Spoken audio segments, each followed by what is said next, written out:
Today, I have a very great panel with me of social entrepreneurs from around the globe who are going to share experiences with you in terms of how we approach fostering sustainable livelihoods at the community level. So today, I'm going to ask to join me Dr. Anita Defoe, Mrs. Diana McIntyre Pike, Miss Sarah Rajabli, and I believe Miss Sarah is joining us from all the way in Russia, I am told. Yes, see that they are there with us and they are all ready. So I'm going to hand right over to Sarah, saying that she is so far away from us. You know, it's really good to have you join us from such a far location, but it proves that even at this community level, we can communicate virtually. So right over to you, Sarah. Thank you so much, dear Dr. Ashley John. Thank you so much, dear Mrs. Marcia. It's a great honor for me to be here. So I am from Azerbaijan. Azerbaijan is a very small country, neighboring with as well Russia, Turkey, and Iran. So we are almost in the center of Eurasia. So I'm very happy to join from Azerbaijan. And if it's possible, can I share my screen in order to share my presentation? I just would like to share my presentation, if it's possible. Okay, Dr. Yes, Sarah, you can go ahead. I've made you co-host, yeah? Okay. Yeah, thank you so much.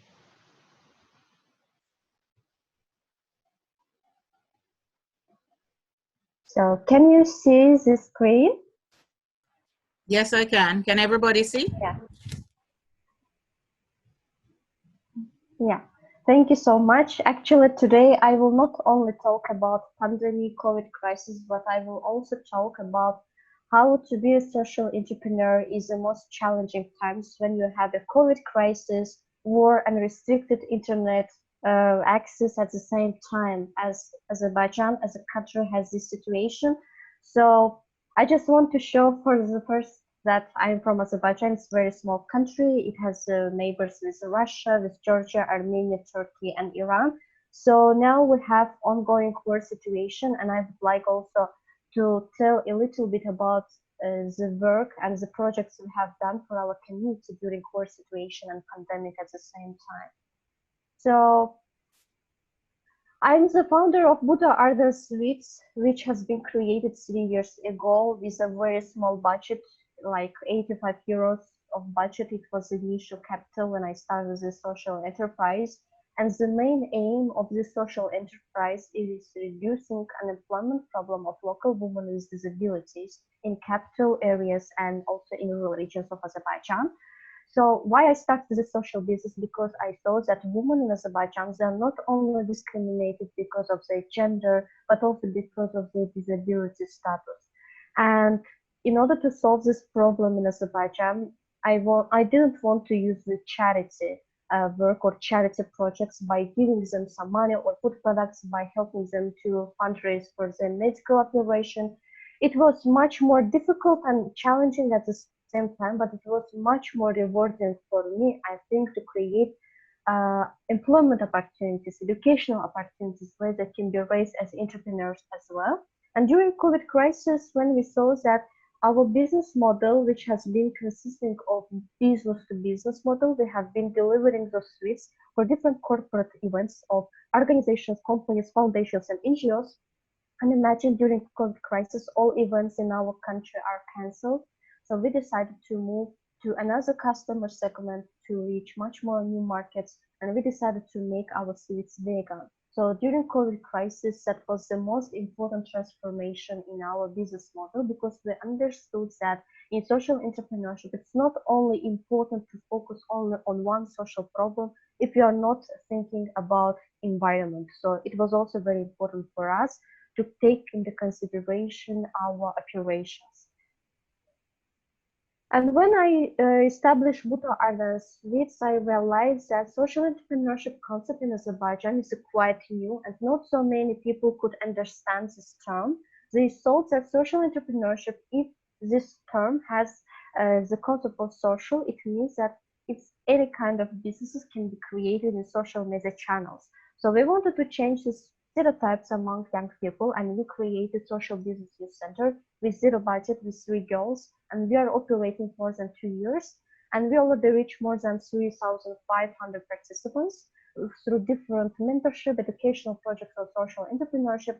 And during COVID crisis, we organized the biggest online mentorship program on social entrepreneurship. So why we did actually this biggest online mentorship program on social entrepreneurship in Azerbaijan? Because we saw that our young people, they are very passionate to help to the communities.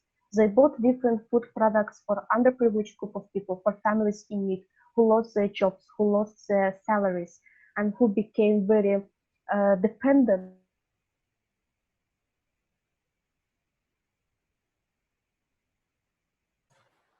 Sarah, are you there?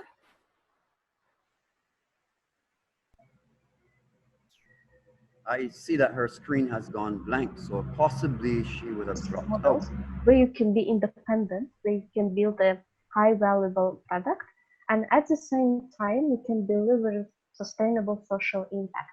So through this 3 months online mentorship program during COVID crisis, we organized it for young people. We made it full online with mentors from more than 10 countries. So those mentors has been the top professionals of Azerbaijan and other countries in the sphere of social entrepreneurship and different sections of corporate fields.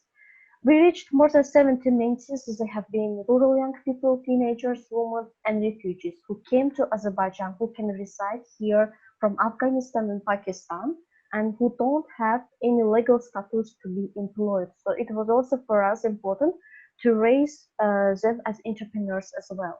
We reached more than 20 regions in Azerbaijan, and the total in-kind support of our mentors was really great, as they delivered this mentorship for free. And this mentorship program was established with volunteers with zero budget. We didn't ask for any donations, for any grants from any foundations, from any organizations.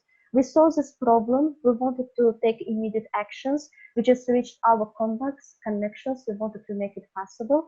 And all of the more than 30 mentees, they really showed dedication and result during this pandemic. And even they created the social business project, which became very successful in short term, and they have been created even the smallest budget.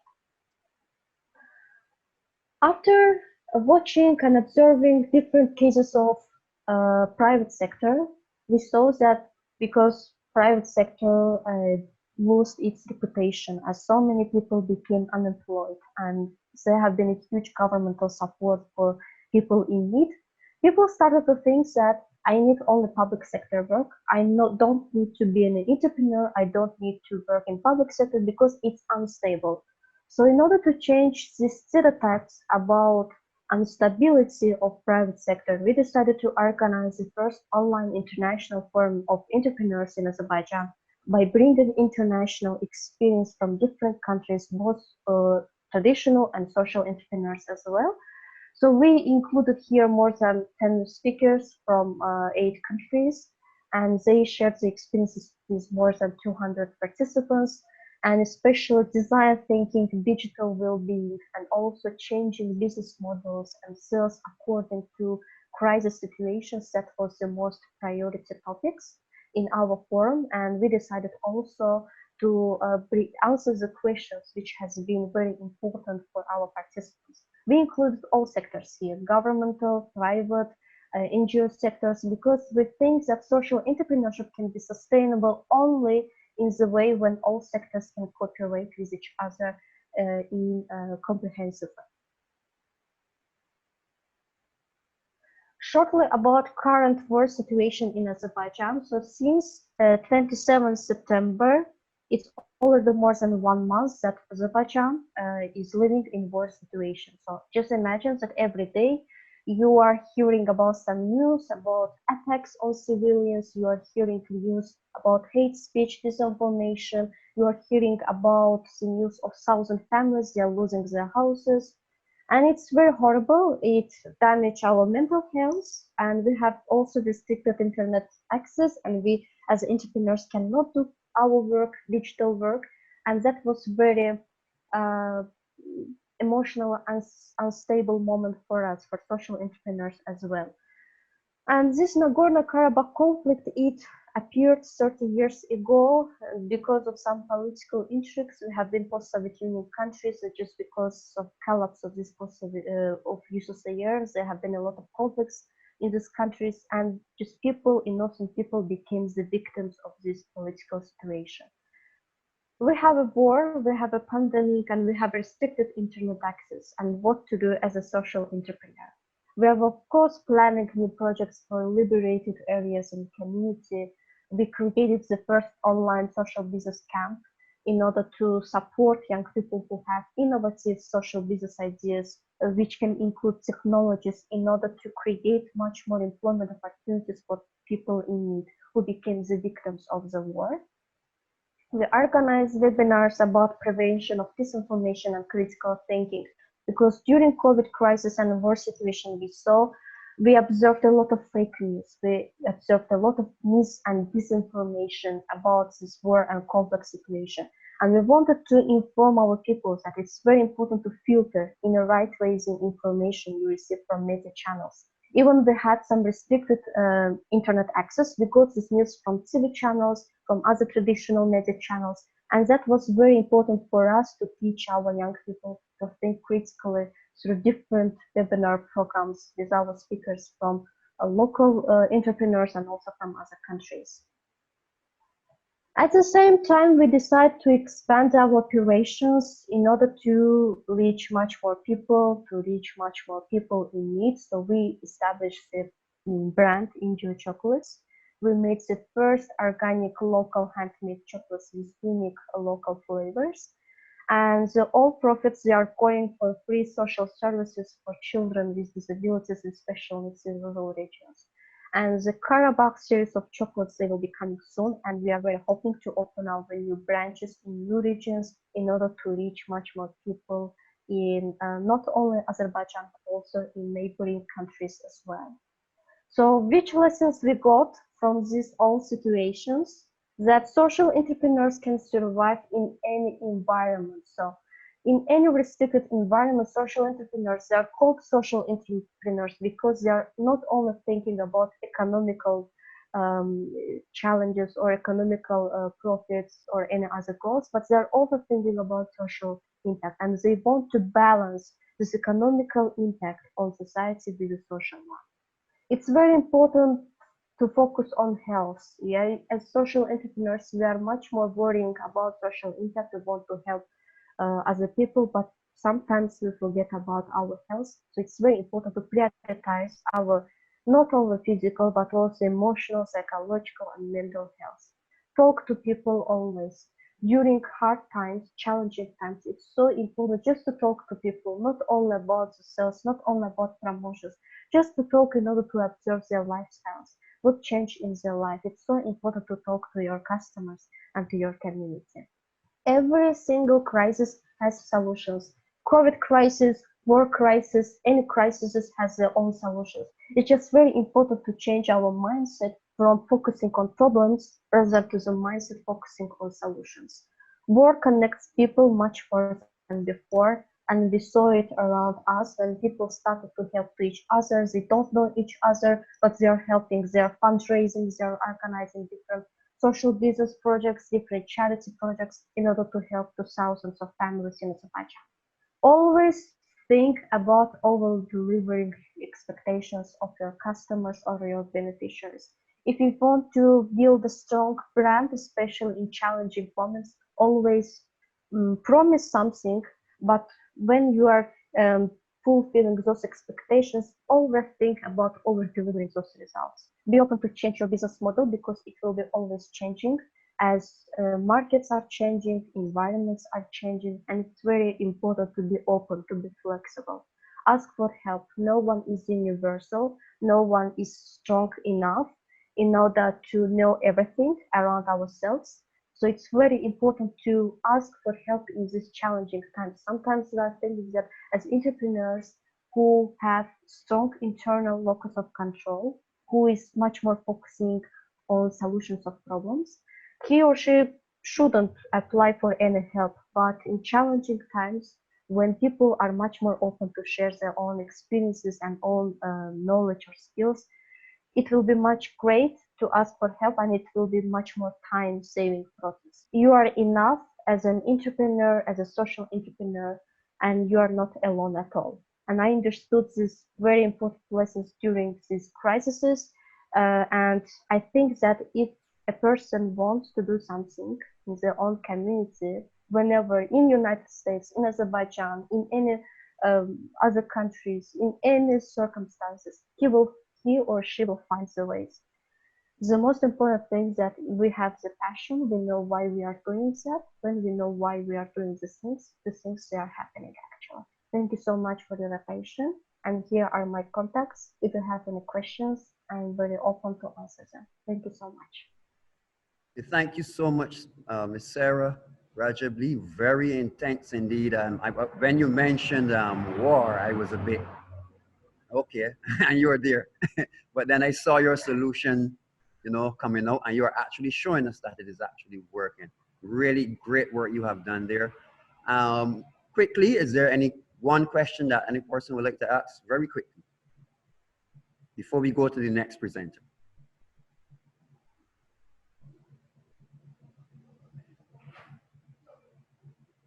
Okay, thank you again, Sarah. Are we going to hand right over then to Dr. Anita Davis for her presentation? Good morning, Dr. John and Dr. Brandon, and good morning to all of the conference attendees. Thank you so much for this opportunity to share on a topic that is near and dear to my heart. As I was listening to all the presentations this morning, I was hearing bits and pieces of some of the things I wanted to share, already hearing elements of those things being implemented. My work as president and CEO of Upshift Global, which is based in Florida, and also in the Virgin Islands, and also the Circle of 99, is to work with community service organizations, faith-based organizations, so that they are able to provide and create more impact. On a daily basis, I must share, I get at least 3 to 5 calls from organizations who know about some of my work and some of the work of my colleagues, asking, can you help us write a grant? And that is the constant call that I get almost every day of the year. And so one of the things that I want to share, especially from this mindset of social enterprise, is that community service organizations really, not only just because of COVID-19, but just in a changing world, must really think about, if they're going to be able to respond to the needs of communities, what are their business models? Far too many community service organizations have what I call the handout model, looking for the next grant, looking for the next donation, and they're not able to really maintain and achieve financial stability with their business model. So one of the first things that I do in my work as a social entrepreneur is work with organizations in all these sectors to help them take a look at their business model. Far too many organizations have a business model that is probably 90% grant funded and donations, and perhaps only 10% around social business or social entrepreneurship. And I work with organizations to get them to look at their business model, understand that being a nonprofit or an NGO, that is a tax status, that is not a business model. So I work with them to really come up with a framework for what is your business model going to be. And I really work with them to get them to a point that they are not this 90-10 split between grants and donations, and to more to a 70-30. Ideally, I would like it to be 90% enterprise and 10% grant funding, but that is a part of the journey. With so many needs, it's very difficult for a community service organization to respond to those needs if they're waiting for the next request for proposal. And far too many organizations are doing that and really have not embraced or really studied the impact that the social enterprise, being a social entrepreneur, can have on them. So that's the first takeaway I would like to share. Anyone that is driving or leading or on a board with a community service organization, that you look at your business model.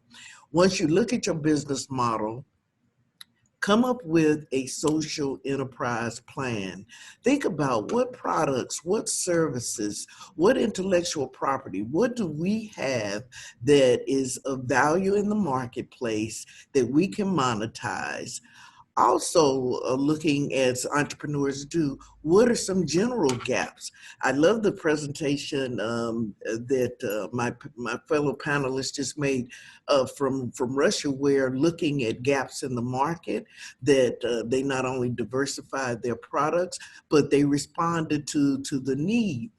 There is opportunity in crisis. And as entrepreneurs, we're always looking for gaps. And so as a social entrepreneur, you're looking for what gaps are in the marketplace and how can we respond to them.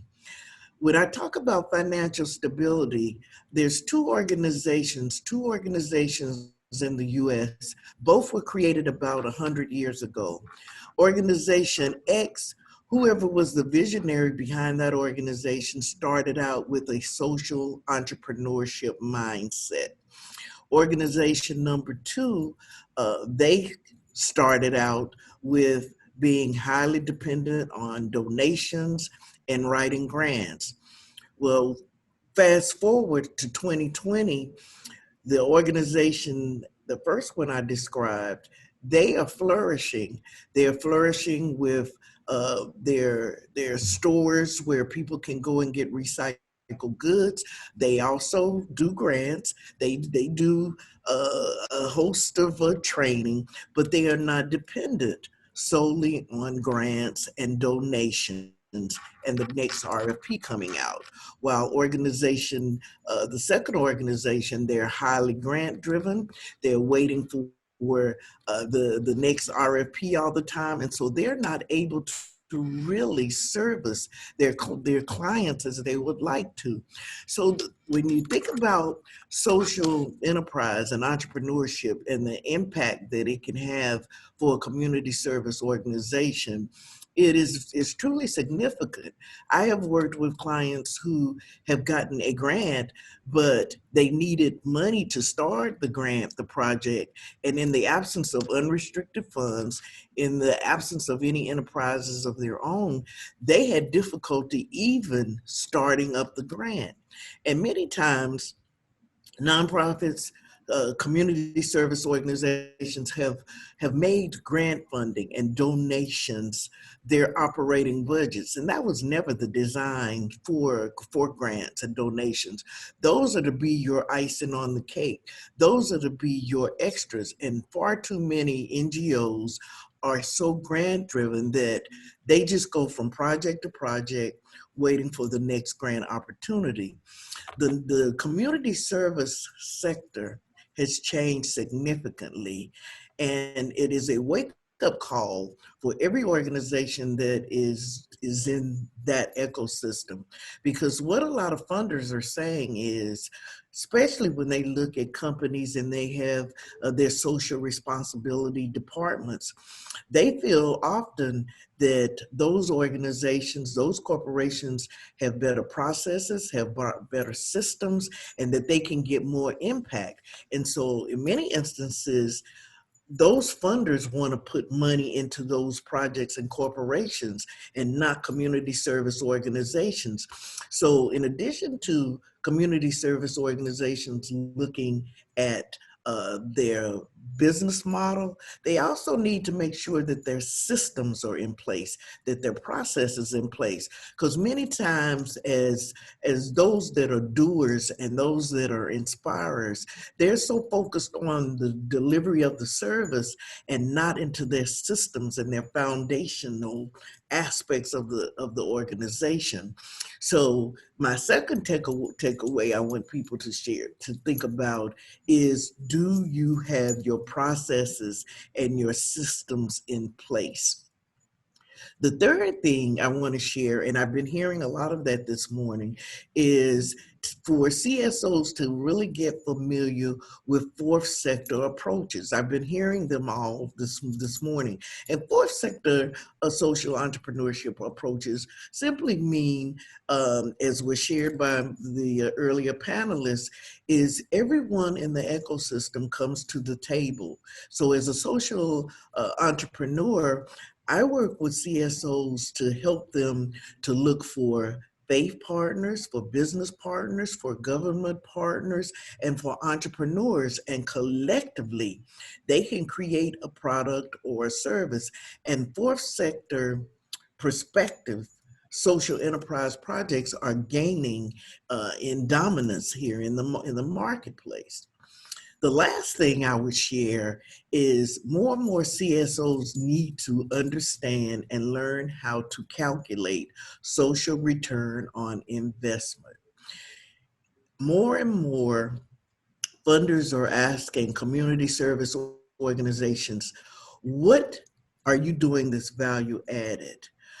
You tell me you're doing mentoring. You tell me that you're doing counseling. You tell me you're doing tutoring. You tell me you're doing a workforce development program. Whatever you tell them that you're doing, they want to know, for every dollar that I'm investing in what you're doing, what is the return? How is that helping the community? Not just the individual benefit, but what is the community impact? They want to know, are they getting the maximum results from investing that money? Or, as many foundations and other funders feel, they feel that they have been throwing money, dollar after dollar, whatever the currency is, after projects and programs and seeing a little sustainable return. And so for a CSO to really embrace social entrepreneurship and to look at how you can take your product, your service, your intellectual properties that you are creating, and how you can do social good with that, but also how you can impact the community is powerful. And more communities and more people are really understanding that you cannot be grant driven.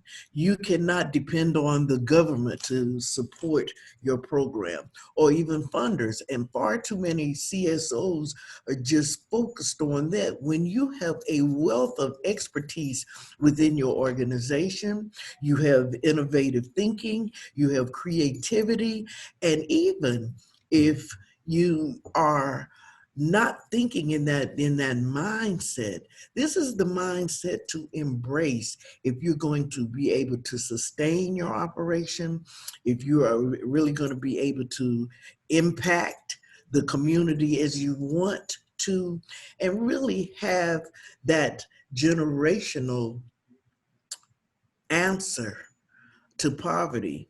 Because providing a Band-Aid approach or waiting for that next grant, if you think about it, we have been working to combat the same issues year after year.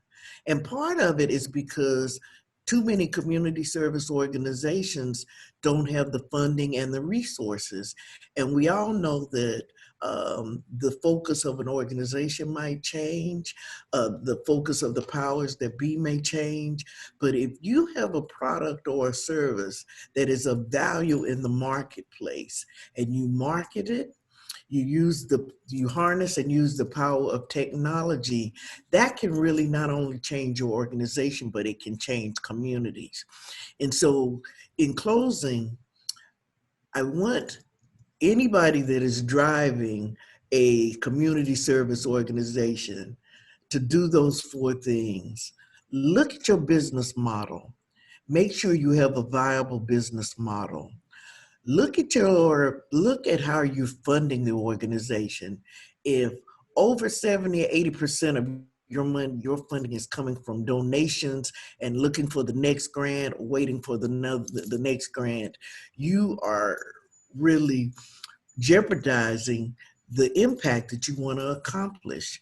Look at how you can start to change that business model. Look at the products and services that you create.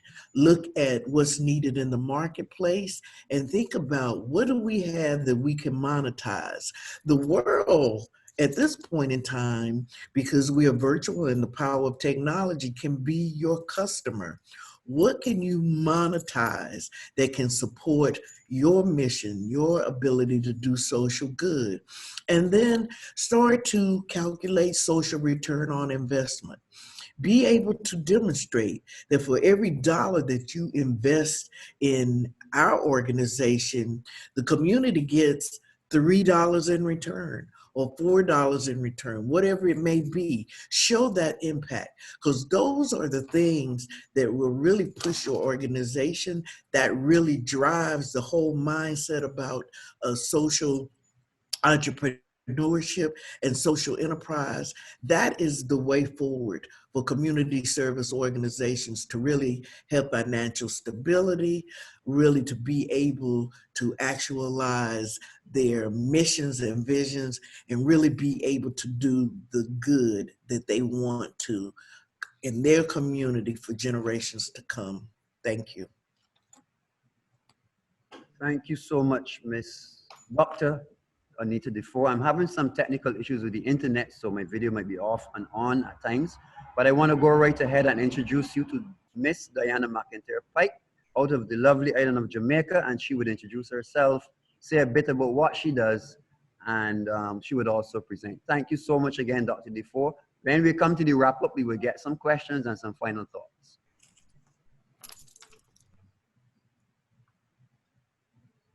Okay, good morning, everyone.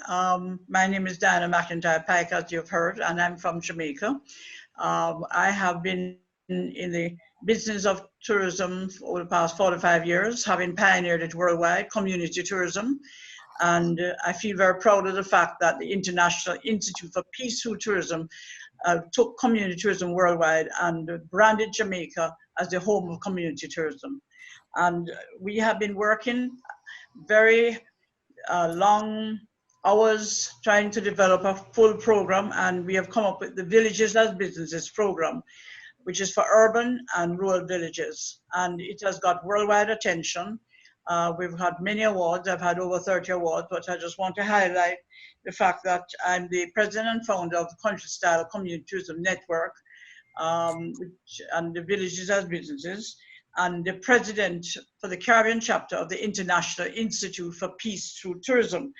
And I'm a partner of the Caribbean Center for Excellence for Sustainable Livelihoods. I'm proud to be a partner with Marcia and thank her for her support. Two of the most important, or three of the most important awards I've got was in 2008, the Responsible Tourism Award, where I tied with TUI for the best personal contribution to the world. That was really a wonderful opportunity for us to get the exposure.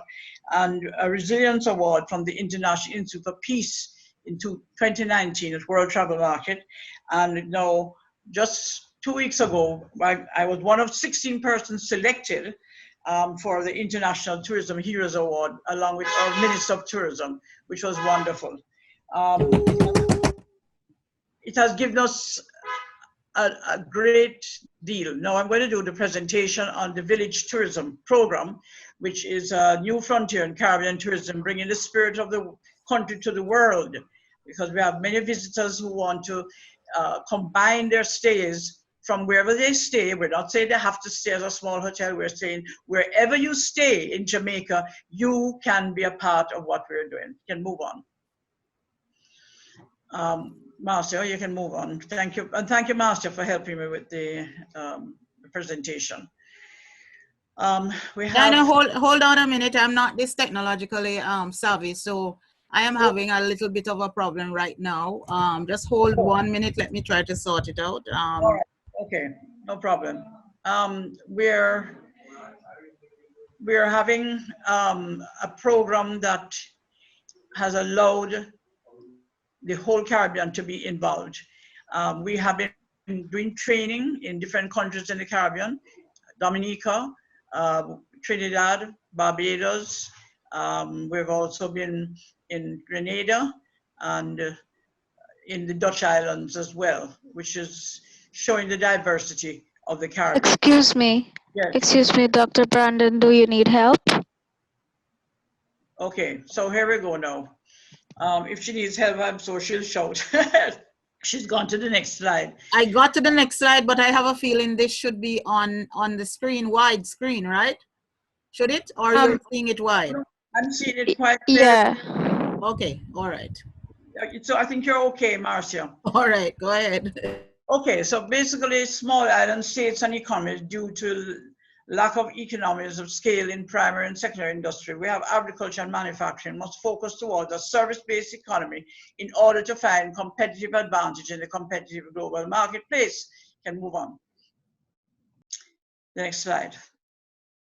So what we're doing here is showing that we should not really be developing communities for tourism.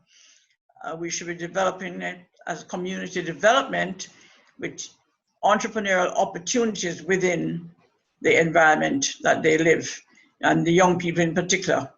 Can you move to the next slide?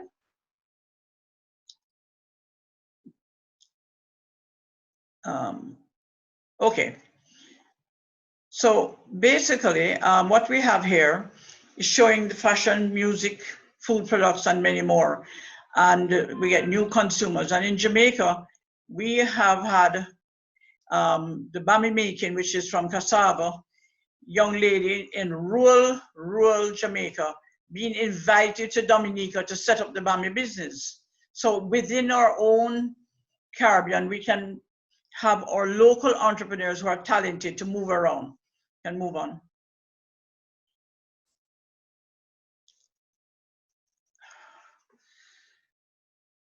Okay, Marcia, you having a problem? Oh, here we go. You know what is good about tourism? It has demonstrated its ability to rebound after shocks such as terrorism and natural disasters, and continues to be one of the largest and fastest growing industries in the world, with huge employment, investment, and foreign exchange abilities. This is a wonderful industry because it can pave the way for other industries. And what I feel good about in Jamaica is that they're now focusing, and I'm sure other countries are, on residential tourism. We're calling it dryland tourism, where local people can go on vacations, and especially the communities. We're trying to get funding for community persons to go so that they can participate with interacting with guests and also to get to know the product. You can move on.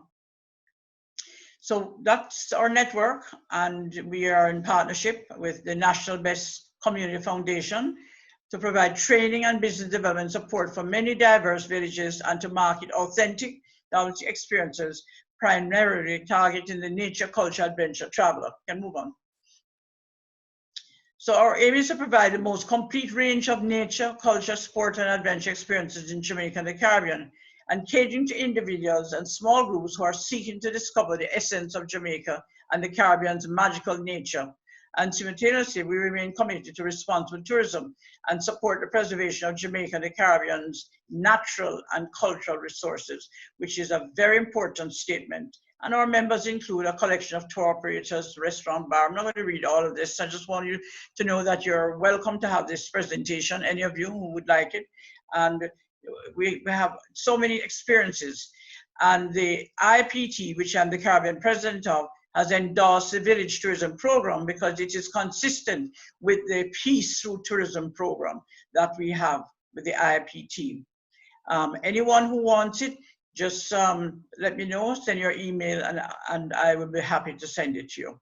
Or I have posted my email there, you can always ask me. Okay, can move on. So the town and village at which is joined with other towns and villages around the world in dedicating itself as an IPT Peace Town or Village. In doing so, they agree to be actively committed to promoting values of tolerance, non-violence, gender equality, human rights, youth empowerment, environmental integrity, and sustainable human, social, and economic development. Now, this is a lot, but it actually works well. And I'm proud to say in Jamaica, we have the first town, peace town in the Caribbean here, and the first peace park. And we have about 50 now in Jamaica and the Caribbean that is moving forward with us. And this is the official launch of our peace park. You'll see me there in the red. And we have a sign. We have the only sign in the Caribbean. You can move on. And schools are community experiences too, because all schools have some heritage, and we are making sure that visitors visit the lifestyle of the communities, which includes schools and churches and hairdressing salon, etc. And each stop gets funds from the tour. I want to make it very clear. We divide up the money so everybody gets money. You can move on. We have the Marvelous Man of a Tour, and each area. Now, the framework for setting up a community experience product. First, we do the audit, identify community assets and resources, community participation, research is critical, identify unique elements of culture, heritage, natural environment that can build an experience or product. This is so important because many people think they have nothing.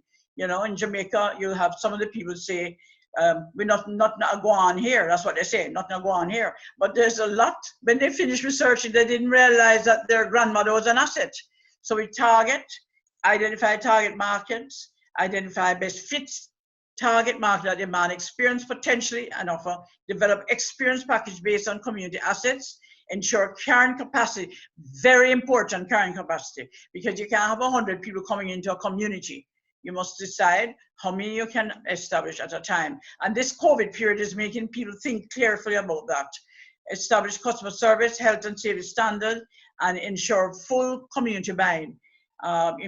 Implement necessary training and development. The community buy-in is important. You don't want people coming in and people don't want them to be there. So we have a steering committee that we form and everybody plans together. And then the market, we do different marketing in different ways and we show them how to do that.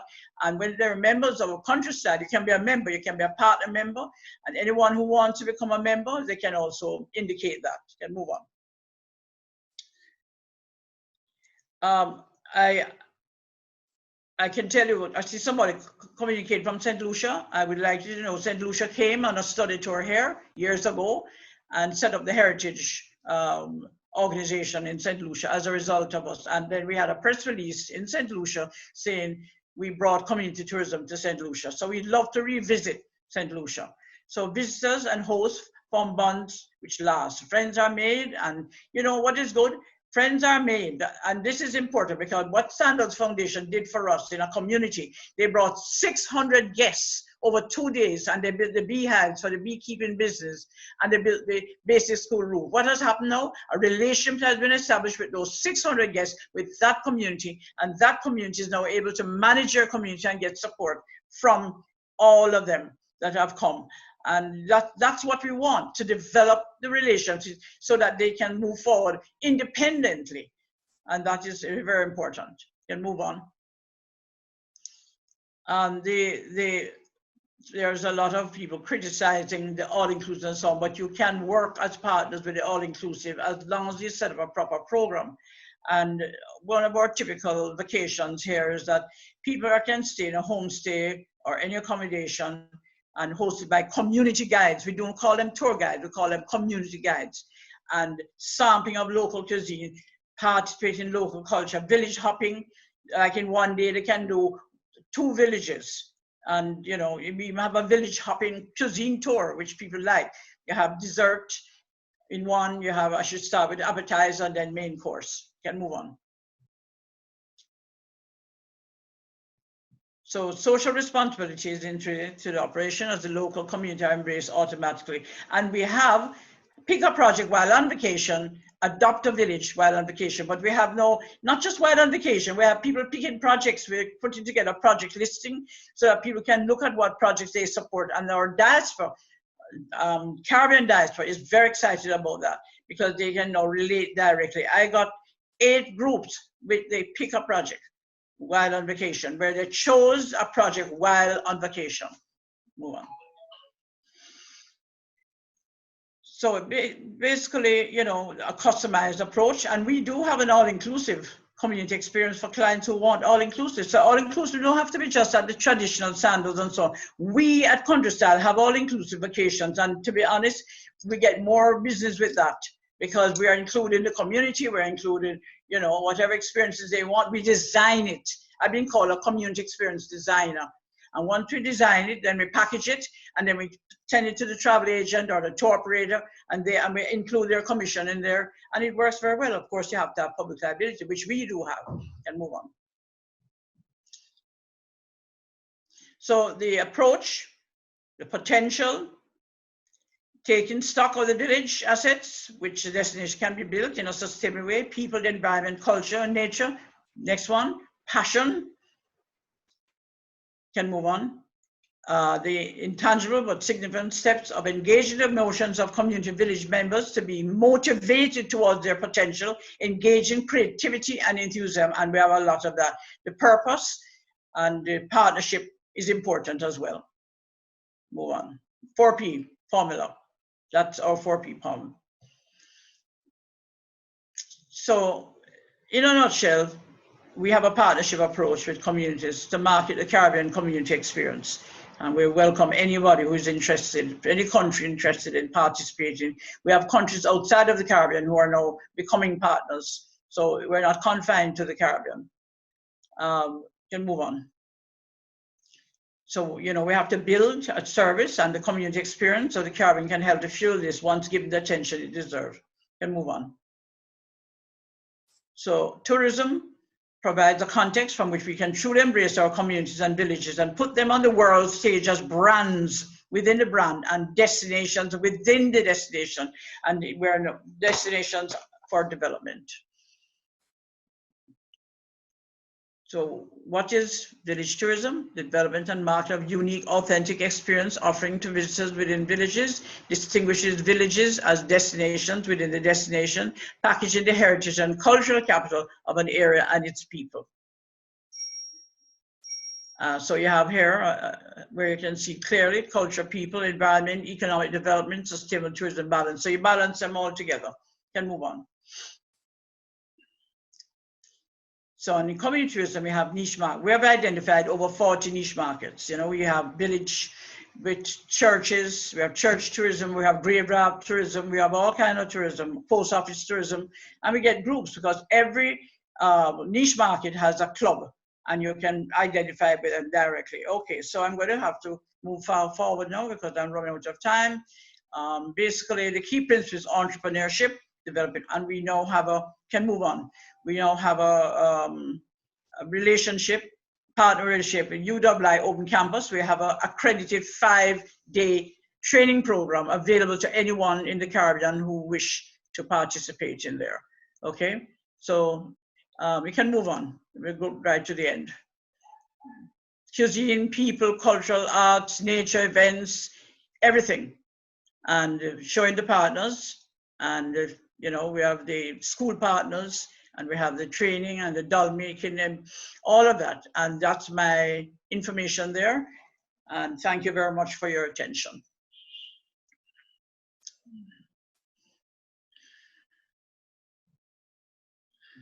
Thank you so much, Diane McIntyre Pike.